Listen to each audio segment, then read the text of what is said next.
છે કે જેના માટે આપણે અહીંથી મુંબઈ જવું પડે એ વસ્તુ આપણે અમદાવાદમાં જ આપણે એને પ્રોવાઈડ કરીએ. હેલો સર, પહેલા તો સ્વાગત છે તમારું તો ગુજરાતી સિનેમા ફ્રેમથી ફેમ સુધીમાં.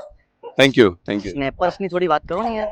યા શ્યોર. સો આ છે સ્નેપર ફિલ્મ સિટી, જ્યાં આપણો એક મોટો હતો કે એક વન સ્ટોપ સોલ્યુશન આપણે અહીંયા અમદાવાદમાં પ્રોવાઈડ કરીએ, જેમાં આપણી પાસે ડિફરન્ટ સ્ટુડિયો ફ્લોર્સ છે અને એમાં આપણે સેટઅપ્સ બી પ્રોવાઈડ કરીએ છીએ. એ ટાઈપનું આપણું પ્રોડક્શન હાઉસ બી અહીંયા છે અને ફિલ્મ સિટીમાં આપણે એ વન સ્ટોપ સોલ્યુશન ક્રિએટ કરી રહ્યા છે કે જેના માટે આપણે અહીંથી મુંબઈ જવું પડે એ વસ્તુ આપણે અમદાવાદમાં જ આપણે એને પ્રોવાઈડ. એની પાછળનું રાઝ એ જ છે કે આપણી પાસે ટોટલી ઇન હાઉસ ટીમ છે એના માટે, જે આપણને રાતોરાત સેટઅપ્સ ચેન્જ કરવામાં હેલ્પ કરી શકે છે.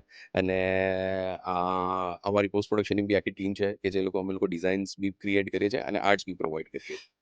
એટલે આપણે અહીંયા ડિફરન્ટ ફ્લોર્સ છે, જેમ કે નાનામાં નાના આપણે જોયું કે મિની સ્ટુડિયોઝ બી છે, બ્લેક બોક્સ બી છે, વ્હાઇટ સ્પેસ બી છે. એ બધા એવી રીતે ડિઝાઇન કરેલા છે કે જ્યાં small product shoots, catalogue shoots બી કરવા હોય એ બી અહીંયા કેટર કરી શકીએ, મોટા ફિલ્મના સોંગ્સ કરવા હોય એ બી અહીંયા થઈ શકે. અને ઘણા બધા ફિલ્મ્સના ઓલરેડી કીર્તિદાન ગઢવી, જીગરદાનનો ઘણા બધા સોંગ્સ આપણે કર્યા, કિંજલ દવેના ઘણા સોંગ્સ કર્યા, અમિત જૈન. સો જોવા જઈએ તો લાસ્ટ યર અમે લોકો ઘણા બધા શૂટ્સ એવા કરી દીધા કે ગીતાબેન રબારીનું શૂટ કર્યું છે. સો એ બધા ઘણા બધા અહીંયા શૂટ્સ પણ થયેલા છે, એના સેટઅપ્સ બી આપણે ક્રિએટ કરેલા છે. So we have one stop solution in Ahmedabad.